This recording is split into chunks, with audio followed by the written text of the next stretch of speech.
मोदी की हैट्रिक से चीन हुआ चारों खाने चित।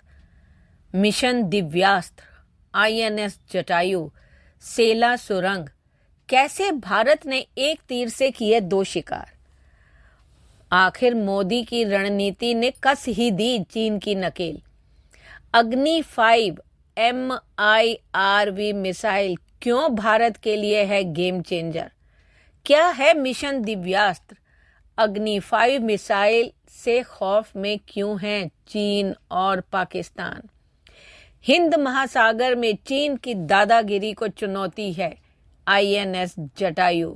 लक्षद्वीप में भारत के नए नौसैनिक अड्डा बनने से क्यों है परेशान चीन। अब सेला टनल जो कि आंधी तूफान में भी LAC पर होगी फास्ट आर्मी मूवमेंट, टेंशन में फिर चीन।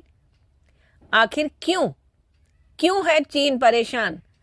चलिए आज इस वीडियो में मैं मोदी जी की इसी हैट्रिक के बारे में बात करूंगी कि चीन को आखिर परेशानी क्यों है, क्यों उसके गले की फांस बन रहा है भारत।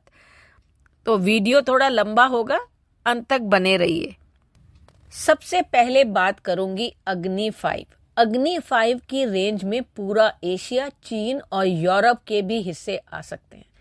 अग्नि 5 मिसाइल की मारक क्षमता 5000 किलोमीटर है।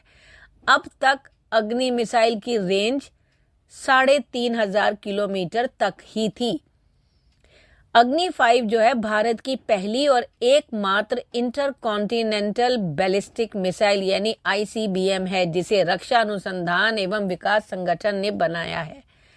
अग्नि 5 बैलिस्टिक मिसाइल एक साथ कई हथियार ले जाने में सक्षम है। ये करीब 1.5 टन तक न्यूक्लियर हथियार अपने साथ ले जा सकती है। इसकी स्पीड आवाज की गति से 24 गुना ज्यादा है।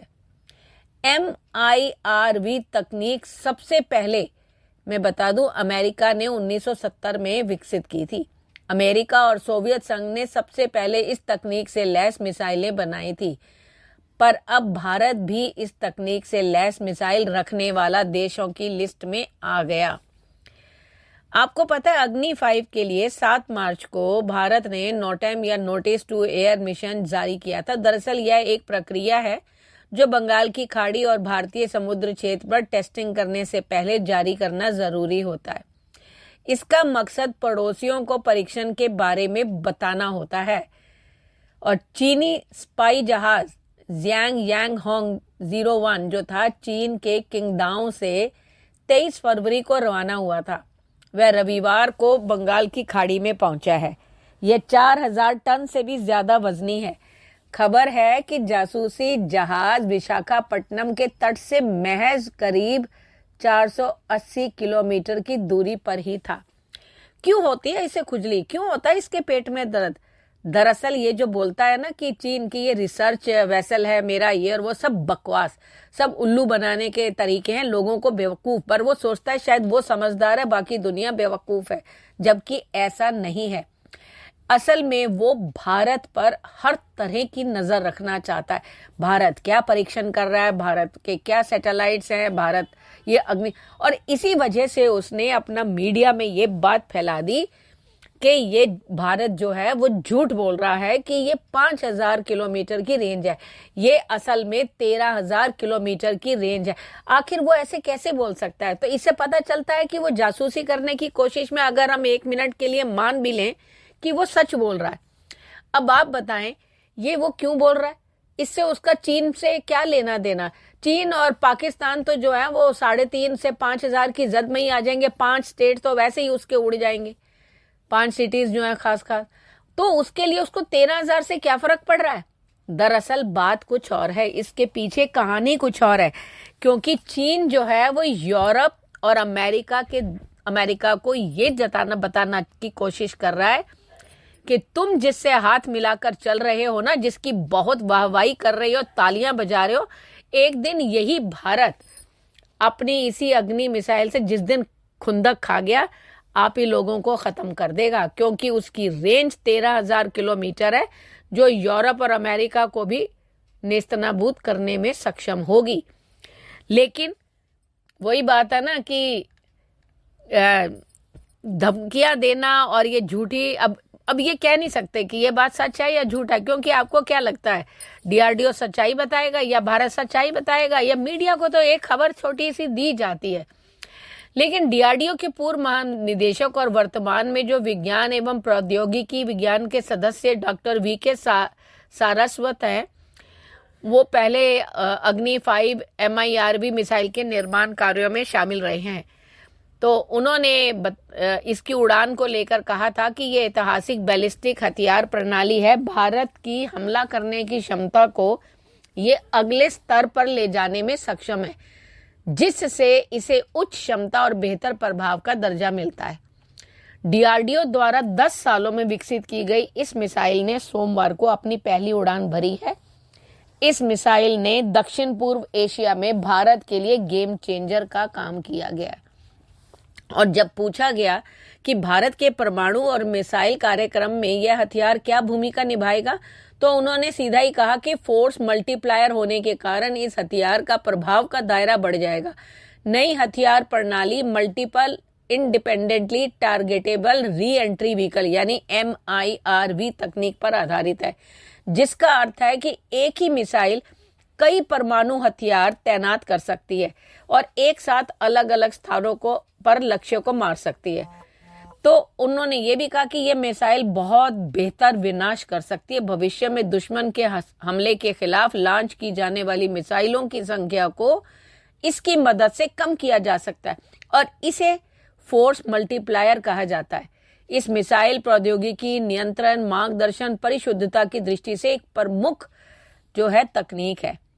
और उन्होंने ये भी बताया कि भारत इसमें कहीं भी पीछे नहीं है। अग्नि 5 MIRV के सफल परीक्षण की सोमवार शाम को प्रधानमंत्री नरेंद्र मोदी ने भी सराहना की और उन्होंने कहा, मिशन दिव्यास्त्र के लिए हमारे डीआरडीओ के वैज्ञानिकों पर गर्व है। अब ये नाम मिशन दिव्यास्त्र क्या है? दिव्यास्त्र जो होता है यानी कि देवताओं का अस्त्र, जिसका कोई काट नहीं है, जो विनाश ही करना जानता है और कुछ नहीं। तो इसीलिए तो एक्स पर जो है उन्होंने पोस्ट करते हुए पीएम मोदी ने कहा, multiple independently targetable re entry vehicle तकनीक के साथ स्वदेशी रूप से विकसित अग्नि 5 मिसाइल का पहला उड़ान परीक्षण मिशन दिव्यास्त्र के लिए हमारे डीआरडीओ वैज्ञानिकों पर गर्व है। बता दें कि यह तकनीक वर्तमान में अमेरिका, ब्रिटेन, रूस, फ्रांस और चीन सहित कुछ मुट्ठी भर देशों के पास है, परंतु आज भारत उसी लिस्ट में शामिल है। आखिर मिशन दिव्यास्त्र का मकसद क्या है? देखो, ये इसके तहत जो है अग्नि 5 मिसाइल को टेस्ट किया गया। अब भारत उन चुनिंदा देशों के समूह में तो शामिल हो गया जिनके पास ये क्षमता है। इस प्रोजेक्ट की डायरेक्टर एक महिला है। यह हथियार प्रणाली स्वदेशी एवियोनिक सिस्टम और हाईटेक सेंसर पैकेज से लैस है। भारत ने जब सोमवार को न्यूक्लियर बैलिस्टिक मिसाइल की पहली फ्लाइट की सफल टेस्टिंग की, तब उन्हें बधाई मिली और ये एक तरह से नरेंद्र मोदी जी ने दुनिया को बताने के लिए ही ये खबर खुद फैला दी। उस पर चीन के अंदर जो था हमारा जो एम्बेसी जो है, वहां के राजदूत ने भी वहां पर ट्विटर पे ये डाल के जो है ये खबर फैला दी, जिससे कि हर एक को पता चलने लग गया कि अग्नि 5 मिसाइल क्या है। अब इसकी मिसाइल की खासियतें मैंने आपको बताई दी कि 5000 किलोमीटर से अधिक की मारक क्षमता वाली जो है। और अब ये बताती हूँ MIRV टेक्नोलॉजी क्या है। इस मिसाइल में से सैकड़ों किलोमीटर दूर कई लक्ष्यों को निशाना बना सकता है। परमाणु हथियार ले जाने में सक्षम इस अग्नि की मारक क्षमता जो है वो तो अब ऊपर वाला ही जानता है या डीआरडीओ जानता है कि 5000 से 13000 के बीच में कहाँ है। और अमेरिका, रूस और यूनाइटेड किंगडम के पास भी है ऐसी मिसाइलें। अब ये तो थी पहली हैट्रिक यानी 3 योजनाओं में पहला। दूसरी क्या थी? INS जटायु। उसी लक्षद्वीप में हमारी नौसेना ने INS जटायु नाम का एक नया सैनिक अड्डा बनाया है लक्षद्वीप के अंदर। मालदीव के बाद दक्षिण हिंद महासागर में अपनी धमक जमाने की कोशिश कर रहे चीन को भी भारत ने कड़ा संदेश दे दिया है कि यह बहुत महत्वपूर्ण है, क्योंकि चीन इस क्षेत्र में अपनी उपस्थिति बढ़ाना चाहता है, क्योंकि उसने मालदीव का एक जगह कर्जा दे के, पैसा दे के ले ली। वो सोचता है मैं जितना भी करीब करीब आऊंगा तो हिंदुस्तान को अपनी मुट्ठी में लेने का करूंगा, और अपनी जिस तरह से जमीनें हड़पना, अपना एरिया बढ़ाने का उसका जो नशा है वो उतारने के लिए। तो ये उसी समय किया गया जब भारत ने मॉरिशस के अगालेगा द्वीप पर एक हवाई पट्टी और एक जेट्टी का उद्घाटन किया है। बुधवार को मिनिकॉय में मौजूद नौसेना की टुकड़ी को INS जटायु के रूप में औपचारिक रूप से स्थापित किया जाएगा। यह लक्षद्वीप द्वीप समूह में सुरक्षा व्यवस्था को मजबूत करने के भारतीय नौसेना के प्रयासों का एक महत्वपूर्ण हिस्सा है। अब देखो, आसमान में तो अग्नि 5 हो गई, समुद्र में जो है ये INS जटायु बैठ गया उसके सिर पर। लक्षद्वीप, जिसे संस्कृत और मलयालम में 1 लाख द्वीप के नाम से जाना जाता है, 36 द्वीपों का एक समूह है। ये द्वीप कोच्चि से 220 किलोमीटर से 440 किलोमीटर की बीच की दूरी में स्थित है। इनमें से केवल 11 द्वीपों पर ही लोग रहते हैं और कुल क्षेत्रफल केवल 32 वर्ग किलोमीटर है। और ये द्वीपों की एक श्रृंखला का हिस्सा है जो हिंद महासागर के हैं।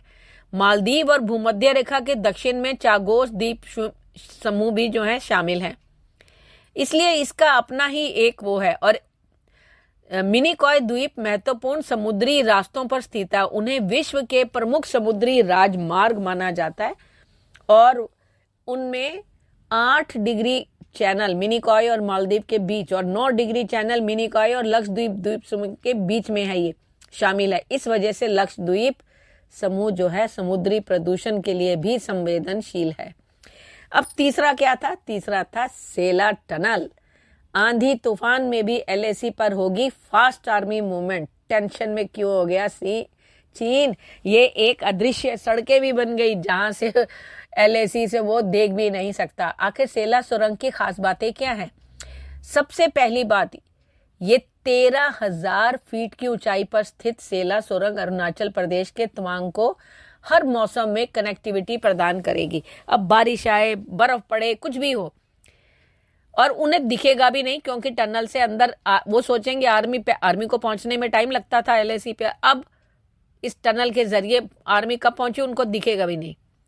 और सेला पास के नजदीक स्थित सुरंग की काफी जरूरत थी, क्योंकि भारी वर्षा के कारण बर्फबारी और भूस्खलन के होने से बालीपारा चारी द्वार तवांग मार्ग साल में लंबे समय तक बंद रहता है। अब हर मौसम में आर्मी मूवमेंट आसान रहेगी। सेला सुरंग से चीन सीमा पर इंडियन आर्मी को मदद मिलेगी। भारतीय सीमा के पूर्वी क्षेत्र की और बेहतर पहुंच के लिए नरेंद्र मोदी जो है उन्होंने अरुणाचल प्रदेश के तवांग जिले में सेला सुरंग का उद्घाटन कर दिया। और ये सुरंग का रणनीतिक महत्व है, क्योंकि इससे लाइन ऑफ एक्चुअल कंट्रोल के पूर्वी क्षेत्रों में तेजी से सैनिकों की तैनाती हो सकेगी। असम के तेजपुर को अरुणाचल प्रदेश के तवांग को जोड़ने वाली सड़क पर स्थित सुरंग की आधारशिला 2019 में रखी थी, फरवरी में ही PM मोदी ने। और इससे तेजपुर से तवांग तक यात्रा के समय में 1 घंटे से अधिक की कमी आएगी। तो आप सोच लीजिए कि ये एक तरह से लिंक रोड है। तो आपको क्या लगता है, आखिर इन वैज्ञानिकों के लिए और इन इंजीनियरों के लिए 1 लाइक तो बनता है। कमेंट में अपनी प्रतिक्रिया जरूर लिखें और इनके लिए जो है अपने अच्छे कमेंट्स दीजिए। धन्यवाद।